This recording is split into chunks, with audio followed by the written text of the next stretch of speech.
चाय पिला यार।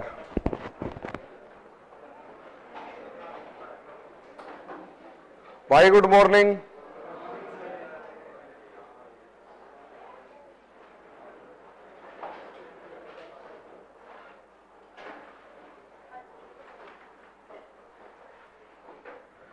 किसी ने कोई सवाल पूछना है या मैं पूछूं?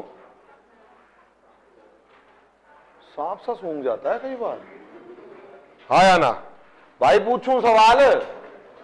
अच्छा चलो चॉकलेट भी दे दूंगा। कौन सी खानी है?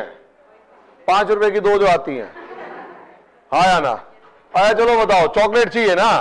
कितनों को चाहिए चॉकलेट? मतलब एक है, सबको चाहिए तो सवाल के जवाब दो। बोलो भाई, चैलेंज एक्सेप्ट है? भाई ठीक है, चॉकलेट दे दूंगा।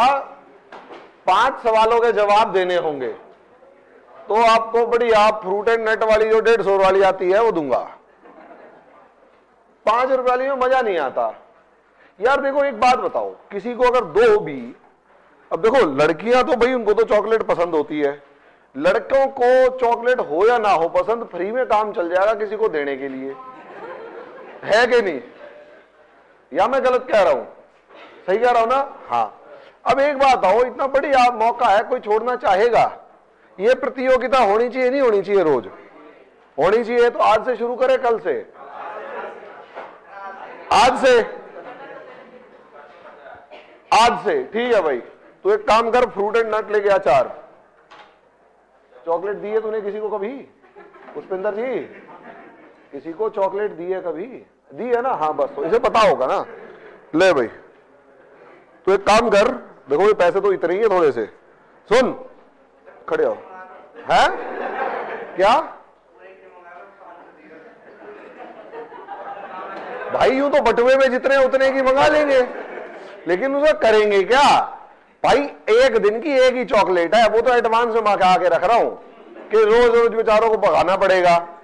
अब यहां पे विशाल मेगा मार्ट के अलावा मेरे को बहुत ज्यादा दुकानें पता नहीं। अब दिल्ली में क्या है ना, वैरायटी मिलती है, समझे? और भाई क्योंकि बचपन वहां बीता, बचपन in the sense college time सबसे बढ़िया बचपन होता है, तो दिल्ली की तो है वहां सच में। अरे बता तो रहा हूं, एक बार भाई मैं नॉर्मली शॉपिंग करने जाता नहीं, एक बार हमारी मैडम चली गई कि बता दी ना बस, तो फिर उस दुकान के अंदर बस मैं चक्कर खा के गिरने वाला था। उस वैरायटी की बता रहा हूं, इतनी वैरायटी होती है भाई। दुकान के ऊपर जाओ तो 2 कलर मिलते हैं हमारी पैंट के, एक नीला और एक काला, तीसरा कोई कलर नहीं मिलना। और उस नीले में भी 2-3 शेड होती है, और कहेगा भाई साहब बस इतने ही है, बाकी कहो तो। एक बार तो एक तो बदतमीज, एक सही में बदतमीजी कर रहा, मतलब मजाकिया स्वभाव। अब उसके पास मैंने कहा भाई एक आधा वैरायटी और दिखा दे। कहता है सर देखो, जेंट्स के कलर, जेंट्स के पास ये 2-4 वैरायटी हैं पैंटों की, जीन्स की, कहो तो फिर है ना लेडीज कंपार्टमेंट में से जाकर पैंटे उठा के लाऊं और वो देखो। मैंने कहा यार अब क्या कह रहा है तू, मेरे को पहले तो समझ भी नहीं आया। कहता सर कलर्स तो उन्हीं के पास होते हैं, हम लोग तो बस काम चला रहे हैं, अब इसमें काम चलाने नहीं चलाना। मैंने ला भाई तू यही देते, अब क्या कर सकते हैं, समझे? खैर भाई खड़ा तो ले, क्लास चालू हो गई, ला के दे बढ़िया चॉकलेट, ठीक है इनको। बाकी बालकों को देखो भाई, आज का चैलेंज है, पहला क्वेश्चन किससे? 5 सवाल पूछूंगा, हाथ खड़ा करो, और फेल हो गए तो पनिशमेंट क्या? अबे रहने दे यार, यहां बच्चे वैसे ही अपने खर्चे चला रहे होते हैं। चल तू ही खड़ा हो, चल तू ही खड़ा हो। मोहम्मद शाह रंगीला का टाइम क्या था? तेरे को सबसे पहले जोश था, मुझे पता तूने देनी होगी किसी को। भाई तेरे से पूछ रहा हूं मैं, हाँ तूने देनी होगी किसी को। मैं कह रहा हूं एक और दे देगा। चल ठीक है, बता मोहम्मद शाह रंगीला का टाइम पीरियड क्या था?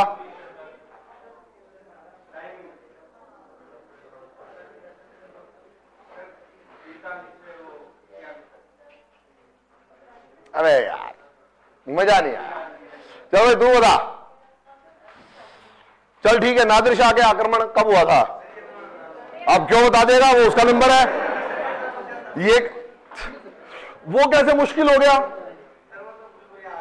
अब भाई ये फिर किस्मत होती है कि जो आता हुआ वो पेपर में कभी नहीं आता, पेपर में वो आता जो तुम्हें नहीं आता, समझे? अब वो फिर किस्मत। अब उस भाई से मैं सवाल पूछ रहा हूं तो तुझे चिढ़नी होनी चाहिए, समझे? हाँ या ना? तो भाई यहां पर बॉयज फर्स्ट पता है क्यों होंगे भाई? देखो, बॉयज फर्स्ट इसलिए होंगे क्योंकि इन बेचारों को खर्चा करना होगा, है कि नहीं? अब है 5-7 दिन बाद तेरे से पूछता हूं मैं, तू बाद में लगा।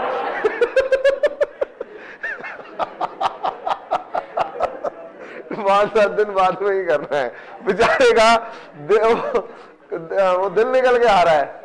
हाँ चल बता भाई, फिर ठीक है बता कि कोहिनूर डायमंड सबसे पहले किस मुगल के पास आया? बोलो मत, है नहीं पता। औरंगजेब के बाद के मुगल बादशाह का नाम, उसका वास्तविक नाम देखो। एक तो पीछे मत बोलो, बीच में तुम अपने अपने आप को इंटेलिजेंट प्रूव करने के अंदर मामले में चॉकलेट उसे दिला दोगे और एक दिन में एक ही चॉकलेट मिलेगी, दूसरी नहीं देने वाला। उसने अपने भाइयों को कौन सी लड़ाई में हराया था? फिर बोल रहे हो कैंसल। अरे तुम तो नुकसान करवाओगे यार, बीच में बोलोगे तो कैसे काम चलेगा? हाँ ये षड्यंत्र भी हो सकता है कि मेरे से सवाल नहीं पूछा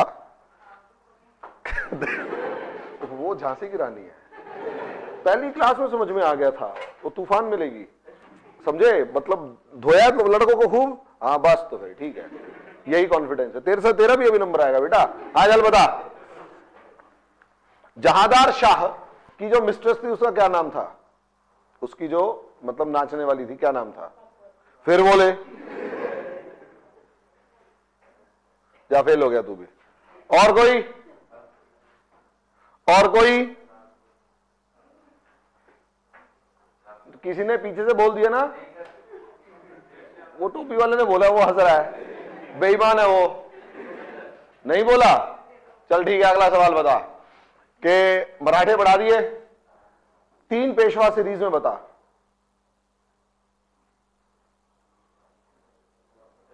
फिर इसी से पूछ रहा हूं मैं, इतना टाइम नहीं है। अगला अगले और कोई? कल से स्टार्ट करते हैं, ठीक है? कल से याद दिला देना, नहीं तो अगर मैंने चॉकलेट खा ली तो बस बैठो आराम से। आज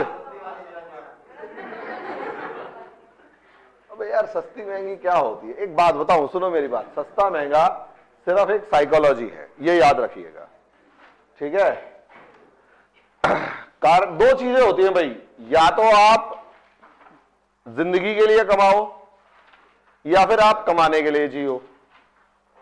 अगर आप जिंदगी के लिए कमाओगे तो आप अपने जीवन को एंजॉय करोगे। अपनी पूरी लाइफ को उठाकर देख लो, पेरेंट्स की खासकर, पेरेंट्स की लाइफ को उठाकर देखेंगे तो आपको एक चीज समझ में आएगी, उन्होंने पूरी जिंदगी जो कमाया होगा ना वो आप पे खर्च कर दिया। मतलब एक तो अपनी बेटी की शादी है ना, और आपके कॉलेज की पढ़ाई वढ़ाई, और उसके बाद बस वो 2-3 चीजों के लिए कमा रहे होते हैं और पूरी जिंदगी में वहीं पर उनको सबसे ज्यादा एक सुख सा मिलता है। इसलिए जब वो खराब हो जाती है, मतलब थोड़ा सा भी उसमें कोई अगर समस्या आ जाती है, सबसे ज्यादा उसी में रोते हैं, यार पूरी जिंदगी इसी के लिए कमाया और यही खराब हो गया, समझे? अभी जैसे कोरोना पीरियड में मैंने बहुतों के हाल ये वाले देखे हैं। अब समस्या को समझो, प्रॉब्लम लोगों के साथ यही तो है कि वो फिर सोच ही नहीं पाते कि आगे क्या हो।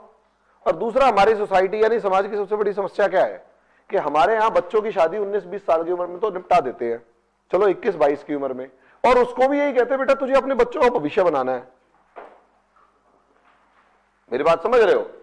और अगर आप देखो, एक सिंपल कैलकुलेशन है, एक शादी, एक अच्छे लेवल की शादी भी, मतलब अबव एवरेज, आपके हिसाब से कितने की हो जाती है? 20 से 25 लाख, हाँ या ना? सिंपल सी बात है, सिंपल सी।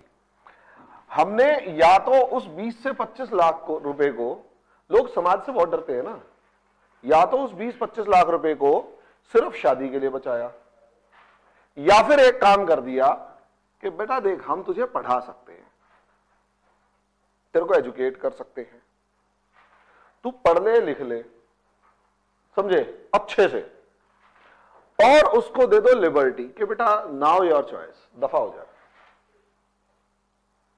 अब एक बंदा बीटेक है, बढ़िया लेवल पे कमा रहा है, 3-4 लाख रुपए महीना कमा रहा है, 3 से 4 लाख रुपए महीना कमा रहा है, उसके लिए ये कितने बड़ा अमाउंट होगा? कुछ भी नहीं, साल भर का। पूरी जिंदगी की कमाई को जोड़ के तुम एक को इस लेवल पे कर दोगे, वो साल भर की कमाई देखे, समझे। अब साल भर का अमाउंट है, इससे ज्यादा तो नहीं है, तो उसके लिए चिंता करें या उसको इस लायक बनाए कि 3 से 4 लाख रुपए महीना कमाए, यही कम करे ना। और चलो उसके बाद माँ बाप की पॉकेट में कुछ नहीं बचा, अब वही बच्चे अगर अपने कंधे से, आपके कंधे से कंधा मिला के आगे बढ़ने लग गए हैं, तो उनसे सिर्फ अपना बर्डन ये शेयर कर दो कि देख बेटा जो तेरी शादी पे लगाना था वो एजुकेशन पे लगा दिया, एजुकेशन के बाद तूने आगे बढ़ा और तूने अपनी तरक्की करना शुरू कर दिया। बात समझ में आ गई? अपनी तरक्की करना शुरू कर दिया, अब आगे की जिंदगी तेरी। एक रूल ये है। दूसरा रूल ये है कि आपने बच्चे की एजुकेशन पे लगाया ही नहीं,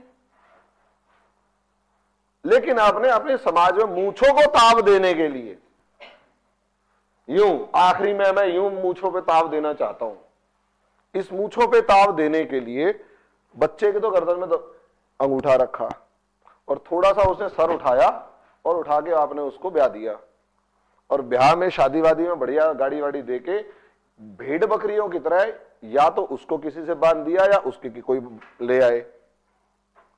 आउटकम क्या है? पूरी जिंदगी वो यही नहीं समझ पाएंगे कि उनकी जिंदगी कहां है।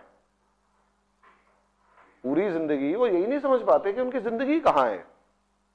और यही कारण है कि शुरुआत में वो घुटन में रह रहे होते हैं और लगभग शादी के 10 से 15 साल वो किस में रहेंगे? घुटन में रहेंगे। फिर बच्चे बड़े हो जाएंगे तो अपने दिल को अब समझाएंगे कि यार अब इनके लिए जी लेते हैं। तो उनकी जिंदगी कहां गई? खुद सोच कर देखो, उनकी खुद की जिंदगी कहां है। लेकिन क्योंकि इसके ऊपर दबाव किसका है? समाज का। और समाज का इतना दबाव है कि कुछ कहने की हद नहीं। और गांव में रह रहे हैं तो कुछ और ज्यादा दबाव है कि मेरे भाई यार क्या कहेंगे, और भाई यार यूं कहेंगे तूने ऐसे नहीं किया। उसको कहो तू अपना देख ले यार, हो गया जितना होना था, क्यों दुखी हो रहा है? बात समझ में आ रही है? हो गया जितना होना, तुम पढ़ो, बच्चों को पढ़ना चाहिए बस। और अगर वो इस लेवल पर एजुकेटेड हैं, इस लेवल पर उनके पास शिक्षा है, वो कभी जीवन में मार नहीं खाएंगे। और एक बात बताऊं मैं, एक बात हमेशा समझो, जब तक आप इस जीवन के 3-4 साल जिंदगी को जिंदगी की तरह नहीं जीते ना, बिना किसी टेंशन के, तब तक आपको पूरी लाइफ एक घुटन महसूस होगी। ये हमेशा रहता है, पूरी जिंदगी घुटन महसूस होगी। इसलिए सबसे अच्छा जीवन किसको लगता है? जो हॉस्टल में अपने 2-3 साल बिता के आए हुए होते हैं। कड़की के अंदर भी रहना आता है, और उसके बाद जो 1000 जंगली जानवर होते हैं हॉस्टल के, उनके बीच में सरवाइव करना आ जाता है। और जब उन्हें उनके बीच में सरवाइव करना आ जाता है ना, तो वो लाइफ में कभी मार नहीं खाते। तो लोग जीते ही उल्टा है, वो कमाने के लिए जीते हैं ताकि मैं इतना कमा लूं और फिर खर्च करूं, और आखिरी में उस मोमेंट पे एक बार मूंछों पे ताव दूं। क्योंकि मूंछों पे ताव देने वालों का जो मतलब पूरा का पूरा जो एक मूव है, वो एक क्या है, और उसमें अगर बच्चा घुटन महसूस करा और पता लगे बच्चे ने ऐसा कदम उठाया, भाग गया, बच्चा भाग गया, कई बार होता है ना, तो उसके बाद जिंदगी क्या बची? तो आप गलत प्रिंसिपल्स पे अगर जी रहे हो तो मामला क्या रहेगा? उसके बाद या तो बच्चे पे दबाव रहेगा कि अपने मां बाप की इज्जत बचा के रखियो, और बच्चा वो दबाव नहीं झेल पाया और नहीं बचा पाया तो ये मरे। तो वेयर इज लाइफ? जिंदगी कहां है? अगर वो नहीं है ना, तो आप हमेशा एक खोखलापन देखोगे और फ्रस्ट्रेशन में रहोगे। इसीलिए परिवारों में अक्सर झगड़े होते हैं बेफालतू के, क्योंकि हर कोई फ्रस्ट्रेटेड है, तूने ऐसे नहीं किया, तूने ऐसे नहीं किया, और इसमें सम्मान खोज रहे होते हैं, जबकि यहां सम्मान है ही नहीं। यहां सम्मान नहीं है भाई। मैं अपने आप को मार के अपना सम्मान जीतना चाहूं, पैसे खर्च करके, लोगों को पार्टी खिला के, तो बाहर में जाए। सम्मान किसमें है कि भाई मैं कितना कंफर्टेबली जी रहा हूं, मेरा परिवार, मेरे बच्चे जो हैं वो कितना तरक्की कर रहे हैं। और वो तरक्की तभी करेंगे जब यहां फ्री होंगे। लोग यहां बंधे हुए हैं और यहां बांध रखा है समाज ने, इतने रीति रिवाज और उसके बाद इज्जत विज्जत के चक्कर के अंदर फंसे रहते, कुछ होता ही नहीं है उनके साथ। ठीक है, कल से कंपटीशन शुरू होगा, आज से नहीं, क्लास स्टार्ट करने दो। ठीक है, हाँ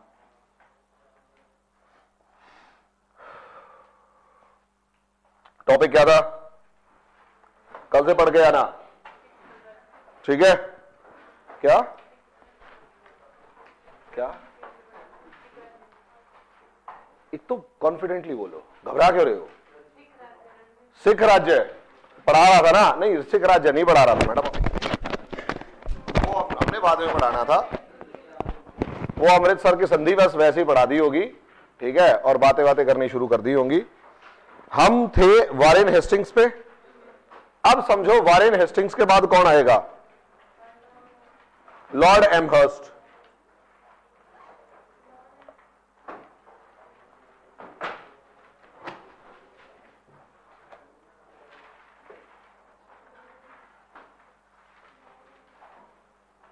अब समझो लॉर्ड हेस्टिंग्स आया, लॉर्ड हेस्टिंग्स आया और लॉर्ड हेस्टिंग्स ने भारत में ब्रिटिशों की सर्वोच्च सत्ता स्थापित कर दी। अब लॉर्ड हेस्टिंग्स के बाद अगला कौन होगा बताओ? लॉर्ड हेस्टिंग्स के बाद अगला आया लॉर्ड एमहर्स्ट।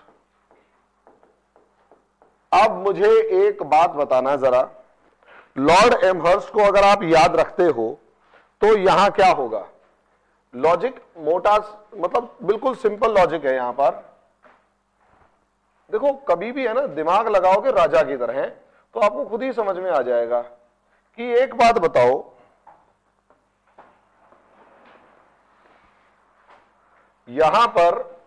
यहां इतना हिंदुस्तान अंग्रेजों ने सिंधु सतलुज नदी के किनारे तक और ये हिमाचल भी जीत लिया है, ये बांग्लादेश आसाम भी अभी जीतने वाले हैं, ये पूरा इलाका सीधे या उल्टे तरीके से जीत लिया है। मुझे बताइए, ये चीज समझ में आ गई? अब ब्रिटिश क्योंकि क्या है, साम्राज्यवादी है। साम्राज्यवादी का मतलब साम्राज्य का विस्तार करेंगे, और अगर साम्राज्य का विस्तार करेंगे तो कहां तक करेंगे बोलो? तो विस्तार की तो कोई सीमा ही नहीं है ना। अब यहां पंजाब है तो पंजाब से बात करेंगे, और इनसे बात कर चुके हैं क्योंकि उससे आगे अफगानिस्तान है, नेपाल को भी जीत चुके हैं। बोलो, सिक्किम भूटान से भी बातचीत हो गई है, तिब्बत विब्बत आगे बाद में देखेंगे। तो आपको नहीं लगता ये यहां पर बढ़ेंगे म्यांमार में? बोलो क्यों म्यांमार में बढ़ेंगे? क्योंकि इस टाइम पर फ्रांस भी अपनी साम्राज्यवादी ताकत बढ़ाने लगा। बोलो, उसने क्या किया? वियतनाम पे कब्जा कर लिया। अब वियतनाम अपने आप में एक ऐसी जगह जहां से चीन का व्यापार नियंत्रित होता है। उसके बाद लाओस और कंबोडिया नाम के जो दो देश हैं, इन पर भी कब्जा हो गया फ्रांस का। क्या फ्रांस म्यांमार में आएगा? बोलो, क्या ब्रिटिश म्यांमार में जाएंगे? बोलो, ठीक है ना? अच्छा, इंडोनेशिया में डच थे, तो डच मलेशिया की तरफ बढ़ना चाहेंगे और थाईलैंड की तरफ बढ़ना चाहेंगे। बोलो, डच मलेशिया और थाईलैंड की तरफ बढ़ना चाहेंगे। समझे? अब जब मलेशिया और थाईलैंड की तरफ ये बढ़ना चाहेंगे तो होगा क्या? होगा ये कि सबसे पहले म्यांमार के अंदर लड़ाई होगी। थाईलैंड जो है वो किसी के कब्जे में नहीं आया, थाईलैंड कभी गुलाम नहीं रहा। क्यों? क्योंकि 3-4 शक्तियों के बीच में था। भाई अफगानिस्तान भी कभी गुलाम नहीं बन पाया, क्योंकि ऊपर से रूस था, इधर से ईरान था, इधर से ब्रिटिश या भारत होते थे। समझे? ऐसे ही कई बार कई सारे छोटे छोटे देश जो हैं वो गुलाम नहीं हो पाते। जैसे स्विट्जरलैंड है, यहां पे स्विट्जरलैंड कभी गुलाम नहीं हुआ। एक तो पहाड़ी देश, दूसरा बहुत ज्यादा उपजाऊ नहीं, और तीसरी सबसे बड़ी खास बात, अगर आप देखोगे फ्रांस और ऑस्ट्रिया के साम्राज्यों के बीच में, समझे, दो बड़े साम्राज्यों के बीच में ये हमेशा रहा, तो क्या ये दबेगा? नहीं। ऊपर से बाद में फिर जर्मनी भी आ गया और इटली भी आ गया, चार बड़े देशों के बीच में। तो चार में से कोई भी देश स्विट्जरलैंड पे हमला करके उस पर कब्जा करने की सोचेगा? कभी नहीं, क्योंकि चारों के चारों शक्तिशाली हैं, ताकतवर हैं, वो दबने वाले नहीं, वो दबने वाले नहीं है। बात समझ में आ गई? हाँ या ना? अब इसके बाद ये चीज समझ में आ गई, तो यहां पर अब म्यांमार की तरफ बढ़ेंगे। और दूसरा एक बात बताओ, हम अगर यहां देखें तो लॉर्ड एमहर्स्ट आ चुका है, और यहां पर मराठा हैं और यहां पर जाट हैं। समझे? मुझे एक बात बताओ, मराठा और जाटों की दोस्ती हो चुकी है, और मराठा जाटों का सम्मान करते हैं, उनका एहसान मानते हैं, मानते हो नहीं मानते?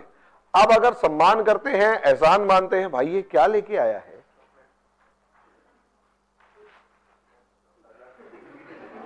तूने आज ये वैसी बात, इसको एक काम, चलो ठीक है देखेंगे अभी। अब आप समझे, यहां पर इस भाई ने मतलब मामला खराब कर दिया। भाई अब देखो 5 दे देंगे और क्या होगा, हमने तो बढ़िया मंगाई थी। अब उसको समझ में नहीं आया कि कौन सी वाली लानी थी। हाँ क्या बेटा, एक बात समझ लो, मजाक नहीं उड़ाते। हिम्मत 5 वाली में नहीं है, हिम्मत 5 रुपए की चॉकलेट देने में है, और सामने वाला स्वीकार कर ले उसमें है। समझे? काम खत्म। 5 रुपए का क्या मतलब है ना? और चॉकलेट का साइज देख के इंसान की औकात का पता लगाने वाली को तो मतलब तुम भी किसी काम के नहीं हो, क्योंकि हो सकता है वही 5 वाली रिजेक्ट करके 100 वाली एक्सेप्ट कर ले, तो हो सकता है 500 वाली देख के 100 वाली रिजेक्ट कर दे। हाँ या ना? This is bitter truth. भाई ये तो एक सिंबॉलिक है, हाँ या ना? ये तो एक प्रतीकात्मक है, सिंबॉलिक है। तुम सोच के देखो कि आप अपनी औकात पैसों के तौल रूप में दिखा के अगर किसी को खुश करना चाहते हो, तो ऐसा तो है नहीं तुम भगवान हो। तुमसे बड़ी औकात अगर किसी दिन दिखाई दी तो भाई गुटके की तरह तुम भी बाहर। तो पैसा मायने नहीं रखता यार। आप लोग क्यों नहीं समझते इस चीज को? यहां पैसा मायने नहीं रखता, यहां भाई असलियत में ये एक इमोशंस का मामला है। इमोशंस पैसे के रूप में तो नहीं होने चाहिए, और अगर वो पैसे के रूप में है तो वो छलावा है। पैसा मायने नहीं रखता यहां पर, चाहे उसे 5 की दी हो और हिम्मत है तो भाई जीत गया। तुम 500 वाली लेके जाओ और थप्पड़ खा के आओगे फिर, हाँ और क्या, ठीक है। आगे मेन बात है माना गया नहीं माना गया, प्रपोजल एक्सेप्ट हुआ या रिजेक्ट हुआ, समझे? हाँ। अब आप बात समझ के देखो, यहां पर जाट हैं, जाटों का मराठों का दोस्ता याराना जबरदस्त है। अब मराठा गिर गए, मराठा साम्राज्य खत्म, तो अगला नंबर किसका? जाटों का। 1818 में मराठा गए, 1826 में जाट गए। गए नहीं गए? जाट साम्राज्य खत्म। लॉजिक समझ में आया? ये एसोसिएटेड एक दूसरे जुड़े हुए थे नहीं थे, समझे?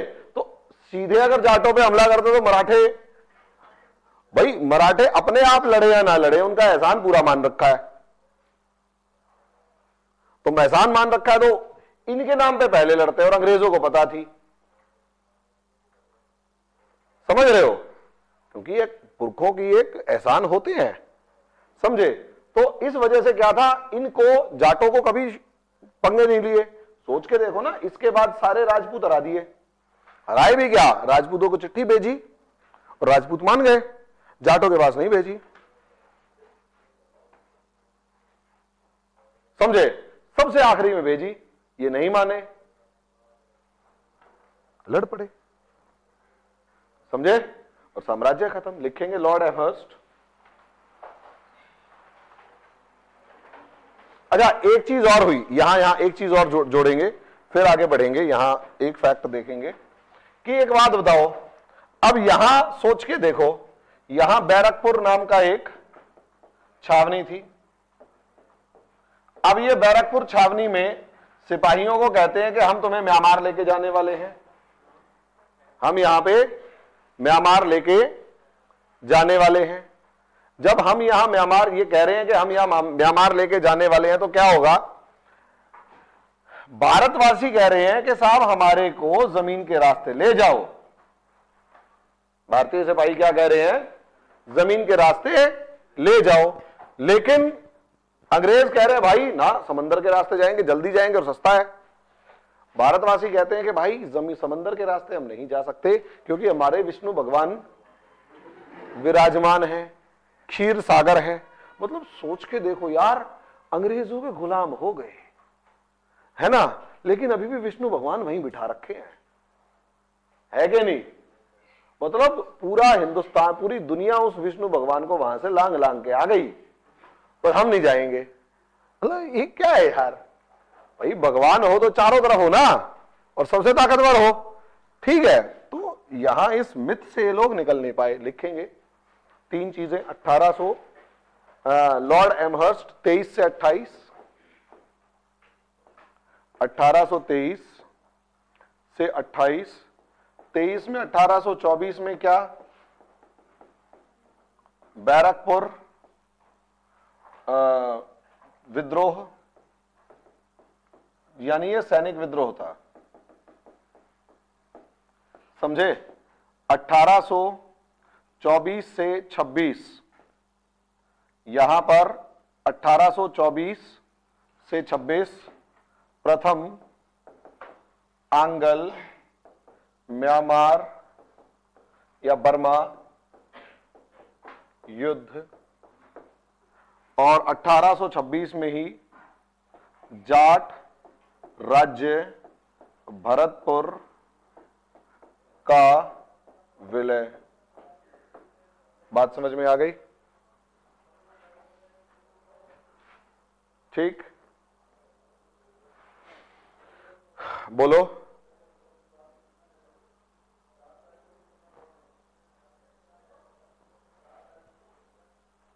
समझे,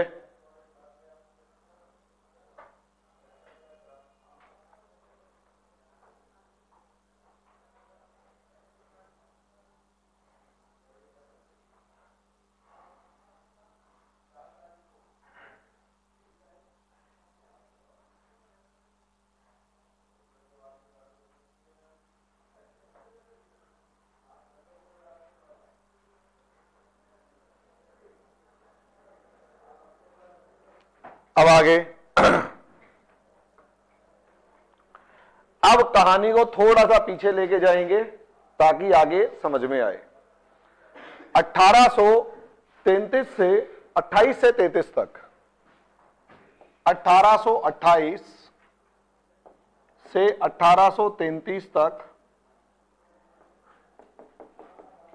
था Lord William Bentinck, Lord William Bentinck. समझे, ठीक। अब समझिए क्या है मामला।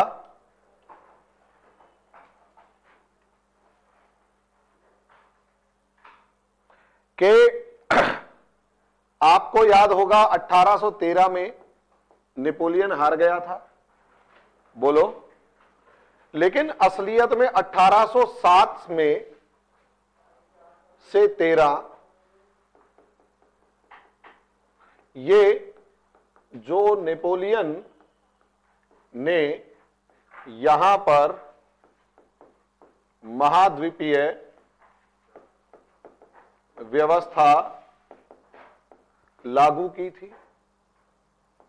बोलो, महाद्वीपीय व्यवस्था का मतलब यह था कि ब्रिटिशों के सामानों का यूरोपीय बाजार में यूरोपीय बाजार में प्रतिबंध। बोलो कि यूरोप के जो सामान हैं, ब्रिटेन के जो सामान हैं जो फैक्ट्री में बने हुए हैं, वो यूरोप के बाजारों में नहीं बिकेंगे। इसका मतलब यह था कि कहीं ना कहीं ये इसे कहते हैं, अगर कभी आ जाए पेपर में तो ये लिखा जाएगा नेपोलियन का ब्रिटिशों के विरुद्ध आखिरी युद्ध, आर्थिक युद्ध, ब्रिटिशों के विरुद्ध आर्थिक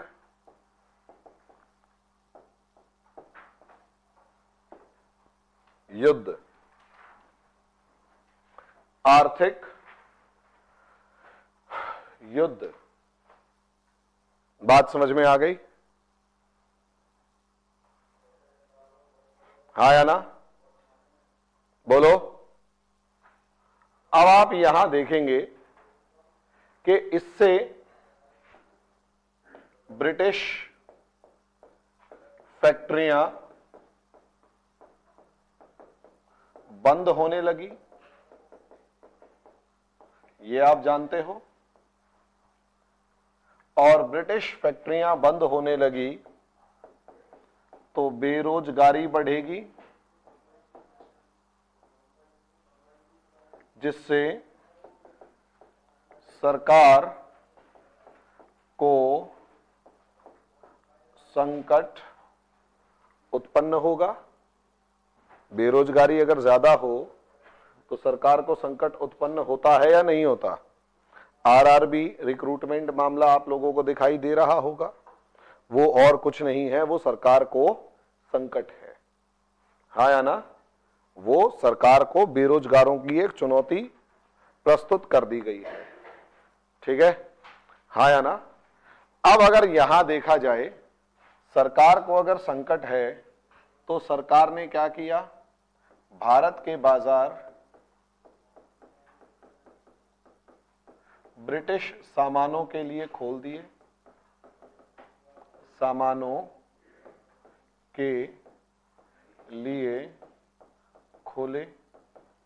बोलो। अब यहां क्या किया? इसीलिए कंपनी का भारत के व्यापार पर एकाधिकार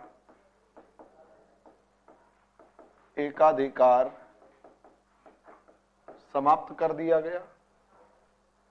कंपनी का भारत पर व्यापार का एकाधिकार समाप्त कर दिया गया। हाँ या ना? ये चीज समझ में आ गई? और थोड़ा सा मैं यहां और बता दूं, इसे समझिए, चीजों को जोड़ के देखना जरूरी है, चीजों को जोड़ के देखना जरूरी है। समझे? कि एक बात समझ लीजिए, यहां पर कंपनी का एकाधिकार समाप्त हो जाएगा तो क्या कंपनी उतना ही लाभ कमा पाएगी जितना कमा रही थी? बहुत कम हो जाएगा। कम हो जाएगा तो उस लाभ को बनाए रखने के लिए खर्चा कम करना पड़ेगा या नहीं करना पड़ेगा? खर्चा कम करोगे या तो आमदनी बढ़नी चाहिए। अब आमदनी बढ़ने का तो मामला ही खत्म हो गया है। बोलो, अगर आमदनी बढ़ने का मामला खत्म हो गया है तो क्या होगा? बोलो, खर्चा बढ़ेगा, खर्चा कम करोगे। भाई सीधी सी बात है, घर से अगर 20,000 रुपये नहीं आ रहे महीने के, ठीक है, और इस बार पापा ने कहा बेटा 10,000 रुपये मिलेंगे, खर्चे में हाथ टाइट है, 20 की जगह कितने मिलेंगे? 10। तो आप क्या करोगे? अपना खर्चा कम करोगे। अब वो दो ही तरीके हैं, या तो चॉकलेट नहीं दोगे, हाँ या ना, या खुद खाना नहीं खाओगे। अब क्या करोगे? खाना ही नहीं खाओगे। आगे लिख, ये उतार लिया। अब आगे समझेंगे मामला क्या है। 1813 में अगर आप देखते हैं, 1813 में असलियत में कंपनी का व्यापारिक एकाधिकार समाप्त हो जाएगा। बोलो। तो इसकी वजह से लाभ कम होगा। बोलो। और कंपनी के प्रशासनिक दायित्व बने हुए थे। कंपनी के प्रशासनिक दायित्व बने हुए थे। समझे? अच्छा, 1813 में अधिनियम पारित हुआ था, ये याद रखिएगा। समझे? चार्टर एक्ट था। इसमें ईसाई मिशनरियों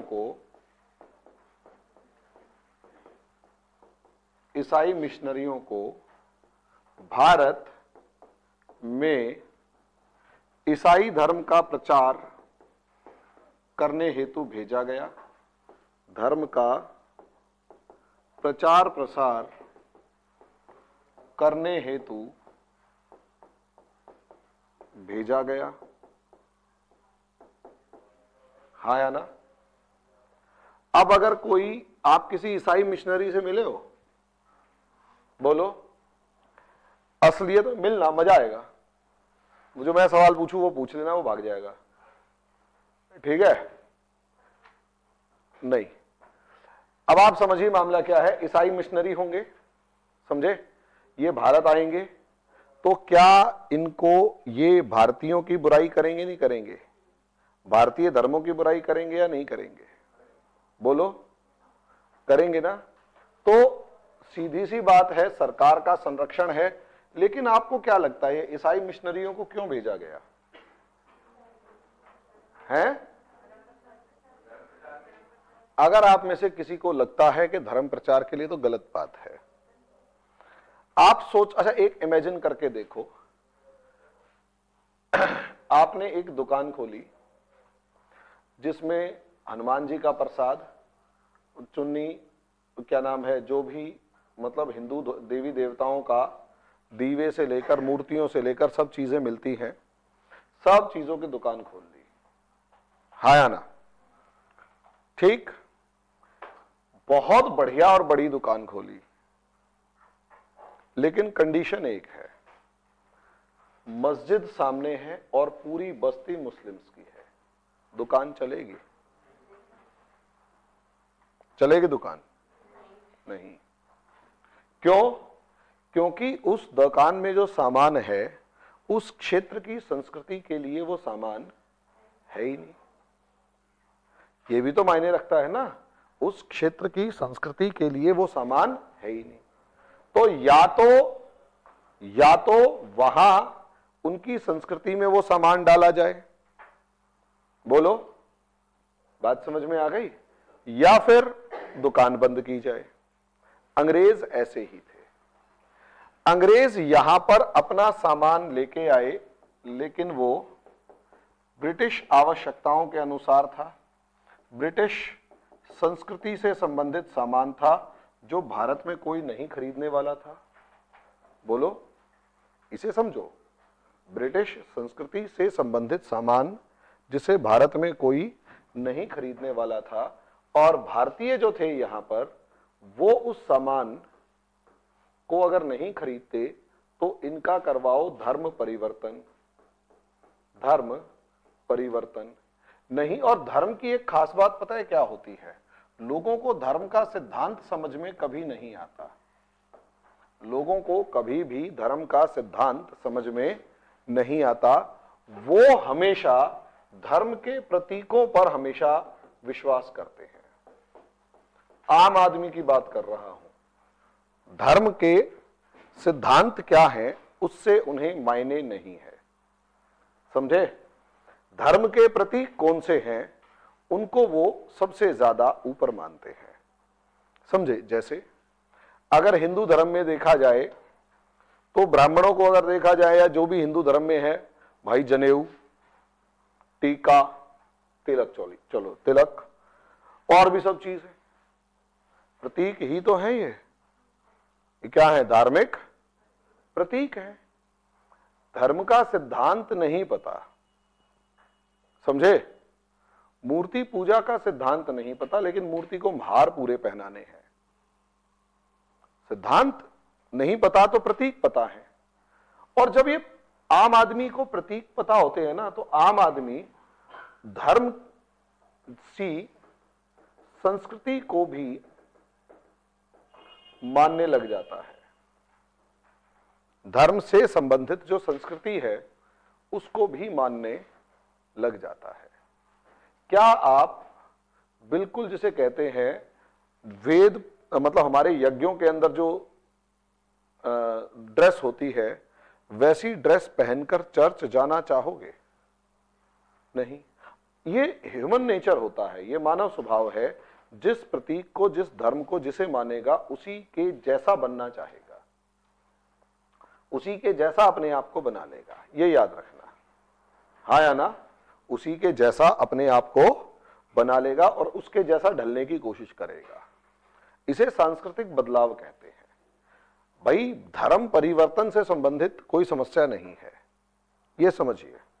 भाई पूरी क्लास में ऐसा कोई बच्चा नजर नहीं आ रहा जिसका कोई धार्मिक प्रतीक नजर आ रहा हो। अब क्योंकि धार्मिक प्रतीक नजर नहीं आ रहा तो यहां पर हम किसी भी धर्म के बीच में विभाजन नहीं कर पाएंगे। लेकिन यहां दो बच्चे ऐसे बैठे हो जिन्होंने सर मुंडवा रखा और चोटी रख रखी हो, समझे, और लड़की जो हो वो भी इसी तरीके से बिल्कुल जिसे कहते हैं कि अपना 16 श्रृंगार करके बैठी हुई हो, समझे, और दो बच्चे ऐसे हो जिन्होंने गोल टोपी लगा रखी हो, समझे, ऊंचा पजामा पहन रखा हो, और दो लड़कियां ऐसी बैठी हो जिन्होंने बुर्का डाल रखा हो। क्लास में एक अजीब सी टेंशन होगी कि हम किसी धर्म विशेष के बारे में बोलेंगे नहीं, क्योंकि ये दोनों के दोनों धार्मिक प्रतीकों के ऊपर कट्टरवाद हो सकता है। ये नेचर समझ में आया? उन दोनों को धर्म के सिद्धांत शायद पता हो या ना पता हो, लेकिन मेरा धर्म सर्वश्रेष्ठ है, मेरा धर्म सर्वश्रेष्ठ है, उसको वो पता होगा। बात समझ में आ गई? यस और नो? ठीक। इसलिए वो लड़ेगा।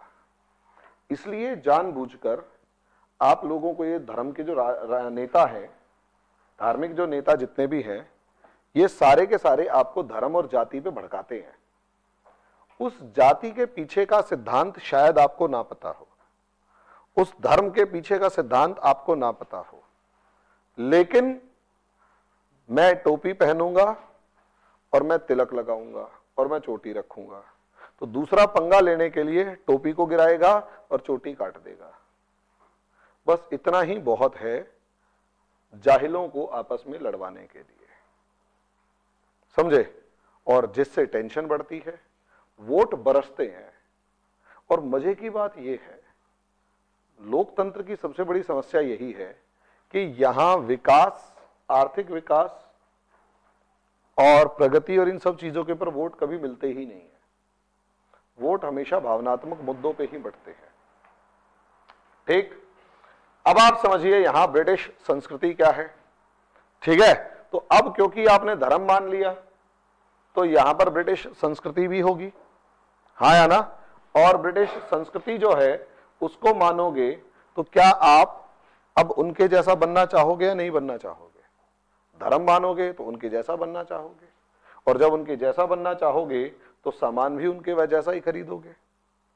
तो यानी यहां पर धर्म का प्रयोग आर्थिक हित बढ़ाने, या यूं कहें धर्म के मतलब धर्म का प्रयोग बाजार विकसित करने के एक हथियार के रूप में किया गया। स्टार बनाकर यहां लिख लीजिए कि यहां ब्रिटिशों ने यहां धर्म का प्रयोग, ब्रिटिशों ने यहां 1813 अधिनियम, ब्रिटिशों ने यहां धर्म का प्रयोग आर्थिक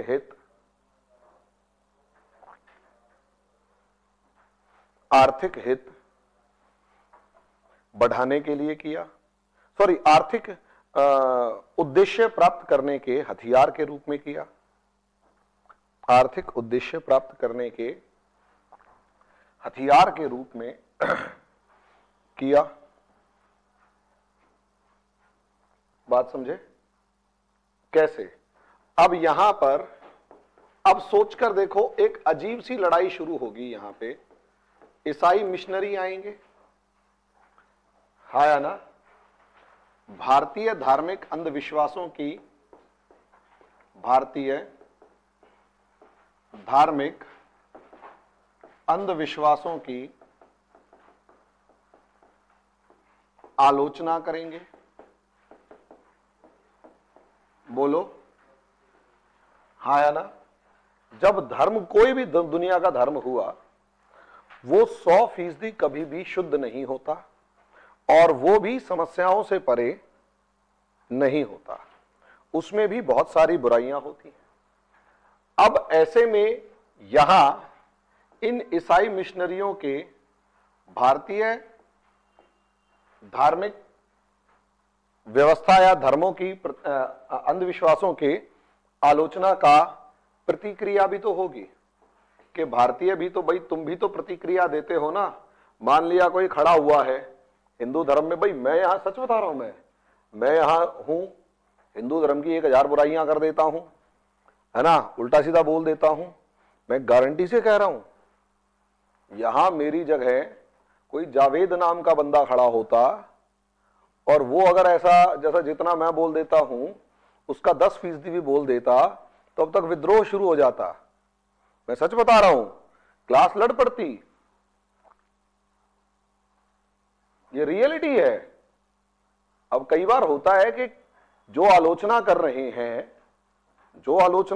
हैं वो कई बार किसी परिवार में पैदा होना है, उसका एक प्लस पॉइंट भी होता है। अब वो आलोचना इसलिए भी कर पा रहे हैं, भाई ब्राह्मणों के घर पैदा हुए हैं, सारे कर्मकांडी हैं, वो चोटी धारक टाइप में, समझे। और उनको देख देख के जब बड़े हुए तो मुझे वो पागल लगते हैं, क्या ड्रामा कर रहा है भाई, वो ऐसे ऐसे कर रहा होता है, कई कर रहे होते हैं, क्या पागलपना है। और क्योंकि पढ़े लिखी फैमिली भी है तो वो इस लेवल पर भी पढ़े लिखे हैं कि वो डॉक्टरेट किया हुआ है मतलब वेदों पुराणों के अंदर।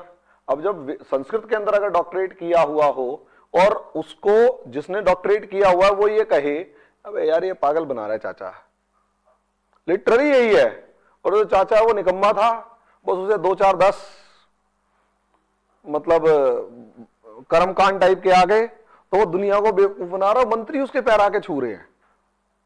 मतलब सोच के देखो, मंत्री अगर उसके आके पैर छुए और वो कहे जा बच्चा तेरे विजयी भाव, हम भी जानते हैं यार क्यों बेवकूफ बना रहा है तू विजयी भाव, क्योंकि जो उसे आते हैं वो हमें भी आते हैं, हाँ या ना। बस ये है, वो हम सबसे फिसड्डी थे,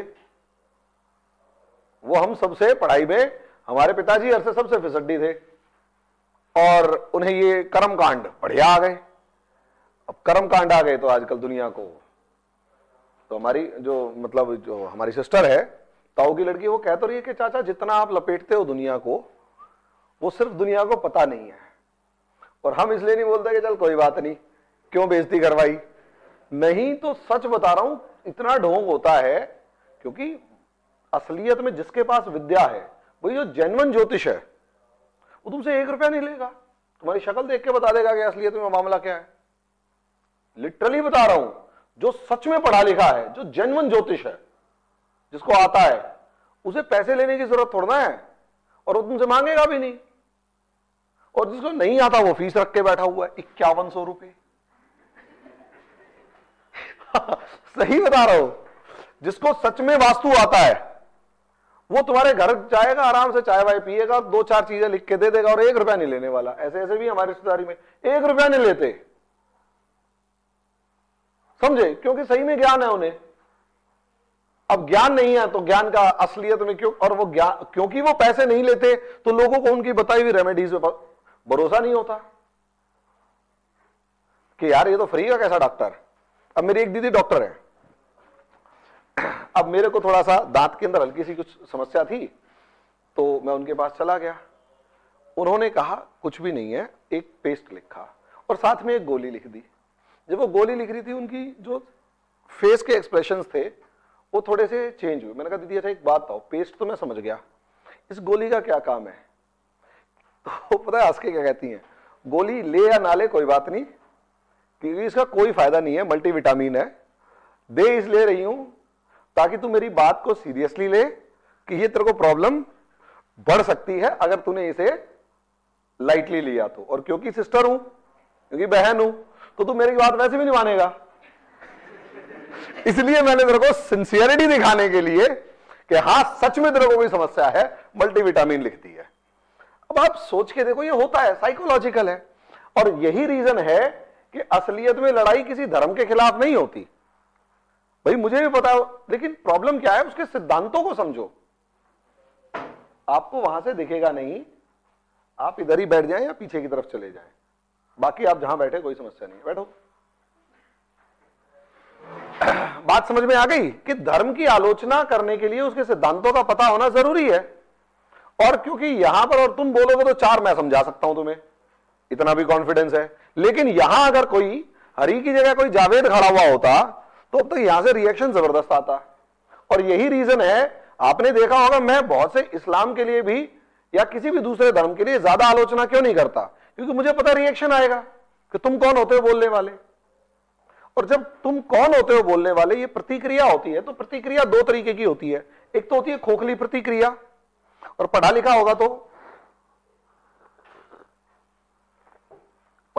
अपनी बुराइयों को समझेगा, समझे, और बुराइयों को जब समझेगा तो अपने यहां पर बदलाव लाएगा। और इसकी प्रतिक्रिया स्वरूप कौन मिलेंगे? राजा राम मोहन राय। राम मोहन राय, लॉजिक समझ में आया? अपर कास्ट ब्राह्मण,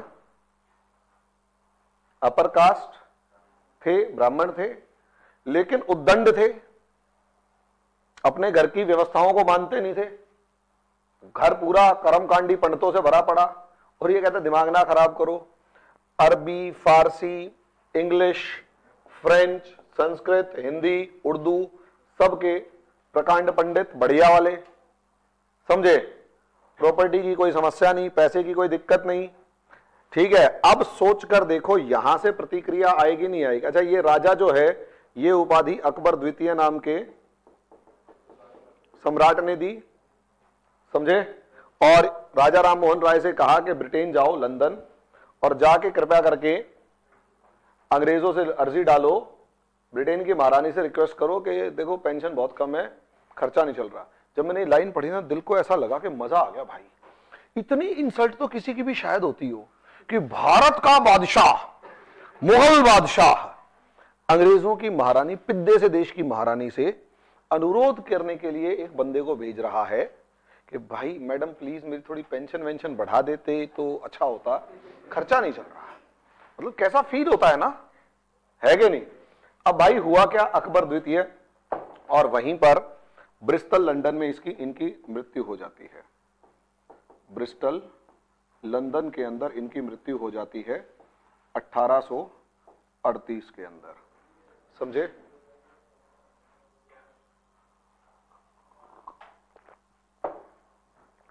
अब आप सोचो, ईसाई मिशनरी जो है वो आलोचना कर रहे हैं, हाँ या ना, और इधर से राजा राम मोहन राय जो हैं वो आलोचना कर रहे हैं, समझे।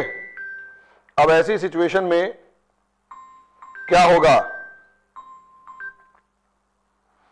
ऐसी सिचुएशन में सबसे मेन बात यही होगी कि भाई दोनों के दोनों यहां से भारतीय समाज सुधार का प्रारंभ होगा या नहीं होगा?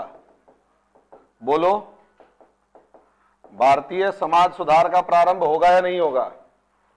बोलो।